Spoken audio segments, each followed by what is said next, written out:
Today, I want to talk to you guys about emotional intelligence. I want to answer the question what emotional intelligence is, not as a definition, but how can we understand it as its implication to our day-to-day life, right?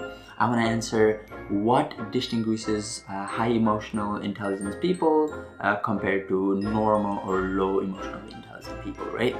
And the other thing I want to do is argue to you guys why we as a society need to start teaching emotional intelligence from a very young age, because let me tell you, emotional intelligence is not inborn.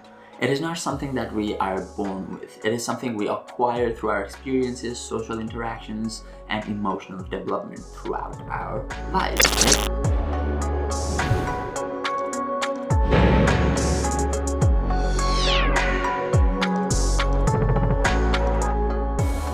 Hey, this is Bipin and welcome to A World Within, where I try to answer the fundamental questions in life with the help of readings, reflections, art, and affirmations. And honestly, anything else that can help me understand this world just a little bit better.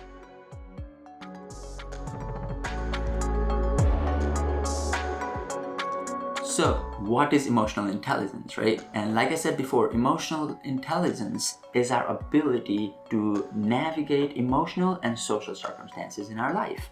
So it basically relates to the relationship we have with ourselves and the world around us.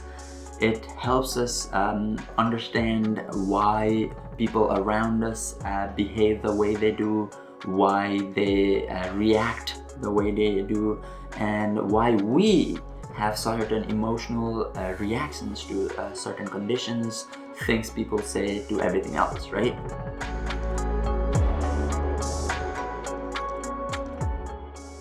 Now let's talk about how to tell if yourself or someone around you has high emotional intelligence. One of the first signs of people with high emotional intelligence is their sensitivity to the mood of others, right? People with high emotional intelligence seem to be very sensitive to the moods of people around them, be it in a one-on-one situation or in a crowd, right? And I don't know about you guys, but I definitely think that I am very sensitive to the mood of others, and that's one of the reasons I avoid larger crowds, because that means interacting with multiple different type of moods and trying to deal with all of them. Because even on a one-on-one situation, if somebody is very sad and I'm very happy, I tend to move towards that sadness rather than bring me towards that happiness. Although I probably could attempt to, but that's more my natural reaction, right?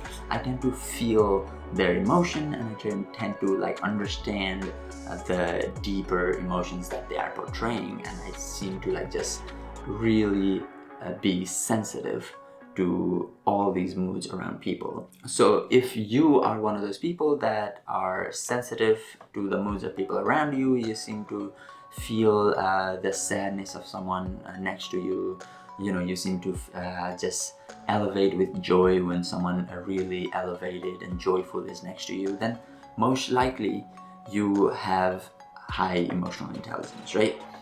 But the next thing that people with high emotional intelligence have is an ability to see past the outer emotion that's been portrayed by people, right? So if somebody has a fake smile on, then someone with high emotional intelligence can tell that very easily, right? And one of the things that I have experienced is, when people, because I teach a lot of younger kids, and I'm interacting with people all the time because I work in retail and everything, a lot of people seem to, show off an emotion that they intend to show to other people despite what they're truly feeling, right? And for me, a lot of times when I interact with a person and as I get in a conversation with them, it becomes clearer and clearer what their true emotions and moods are, right? They start revealing to me what they're truly feeling despite what they're showing on the outside. And if you are someone like that can see past the outer shell of emotion and that can tell what people are truly feeling, most likely you have very high emotional intelligence as well. Another very interesting thing that high emotionally intelligent people do is they're more skeptic to their feelings, right? Meaning They know that anger could be hiding love behind it. They know that frustration could be hiding a completely different emotional baggage underneath it, right? So highly emotionally intelligent people tend to see that, each emotion could be masking a different emotion. So there's no point in trusting that initial emotion, right? Once you can really navigate your emotional circumstances, then you can really be able to hone in on the skill. You're able to tell, whether the emotion you're feeling or you're getting is true or not. Another very important quality of someone with high emotional intelligence is the way they deal with failures, right? And this is something that really, really distinguishes people with high emotional intelligence from people with low to medium emotional intelligence, right? And that is that high emotionally intelligent people are not crushed by failure. They know how to navigate around failure and learn the lessons they need to learn from the experience, right? Instead of really getting down and depressed from failure, they know that they've experienced something that has taught them a lesson that they can use to maybe navigate another circumstance even better, right? So each failure becomes a lesson for someone with high emotional intelligence. And they can take that experience from the failure and use it to become successful in something else, right? So if you have high emotional intelligence, then you're gonna be able to navigate life a lot easier, because now you're not down and depressed from failures, you're making the best out of it, and you're navigating life in a very mature emotional fashion. You're able to understand people around you, you're able to be respectful to people's emotions, you're able to tell what kind of emotions people are hiding, you're able to pretty much go around the world and help people if they need help, ask for help if you know and if you feel as if they can help you instead, and just live a more fuller life, right?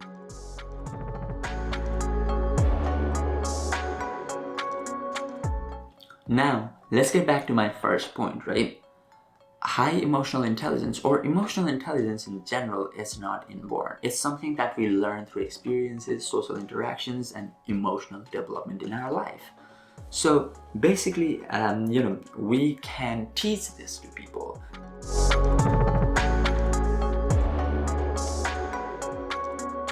So I want to argue to you guys that we as a society should be focusing very much on emotional intelligence, right? Because it helps us navigate life so much easier, like we've heard from all the examples that I gave you guys, right? All the qualities of a highly emotional intelligent person are those qualities that are gonna help us become more successful in life, help us become more content, joyful, and happy in life, right? Because some of us could be successful, but we're not gonna be happy if we don't have high emotional intelligence. And high emotional intelligence, like I said, can be learned, right? We can learn this through our education system. We can learn this through books and TVs and any form of media. Just learning to empathize with the world is something that is gonna help us with our emotional intelligence. And one of the major questions it helps us answer is how to interpret ourselves, right? When we react a certain way in life that even catch us off guard, we want to know why we reacted the way we did, right? So that we could fix it if we didn't like it, or we can keep going if we really liked that reaction that we had. The other thing this really helps us answer is, where do our emotions arise from? Why do we feel a certain way about broccoli, let's say, right? Why do we have such a hatred for spicy things, let's say, for some of us, right? Just everything else in life. Like, why do we have such extreme reactions or emotions that are attached to situations and persons and things, right? So once we're able to, understand where these emotions arise from, then we're going to be able to manage them and control them and manipulate them as required for our fulfillment, for our content, whatever it is that we're aiming for. The other thing that we can teach from a very young age is how our childhood influences us, right? And if we can understand how our childhood influences us in our adult life, right? How a lot of the reactions we have now that seem automatic are reactions formed from very important experiences in childhood, right? And once we understand those things, then we're going to be able to empathize with ourselves and people around us a lot more and a lot better. And if we can empathize with others more, then we are subsequently increasing our emotional intelligence, right? So all of these things, being taught and talked about from a very young age helps us develop this emotional intelligence. The other questions we can really ask ourselves if we want to improve our emotional intelligence is, how can we navigate our obstacles? How can we navigate fears and dreams and everything else in between, right?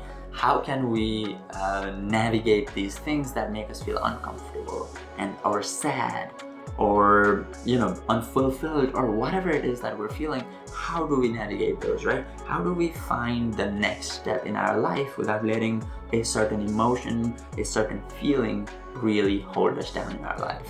So all of these things will help us improve our emotional intelligence, and in turn that will help us become better in our lives. We're going to be able to live better lives, and if a whole society becomes highly emotionally intelligent, then as a society we live a better life. As humans, we become better and we can be uplifted towards our dreams and goals. So all of us can live very good, emotionally satisfied, happy, content lives, right? None of us are gonna be billionaires with depression, right? So, this is the reason we want to try to teach emotional intelligence from a very young age, so that as we grow up, we don't make all these mistakes that are going to create traumas in our life that will end up, creating so much worse of a situation in the future that we could have avoided if we had only known how to navigate certain situations in our lives, right? As a kid, if you are taught to navigate emotional and social situations very well, then you're going to be able to rid yourself of traumas in the future and really live a successful life.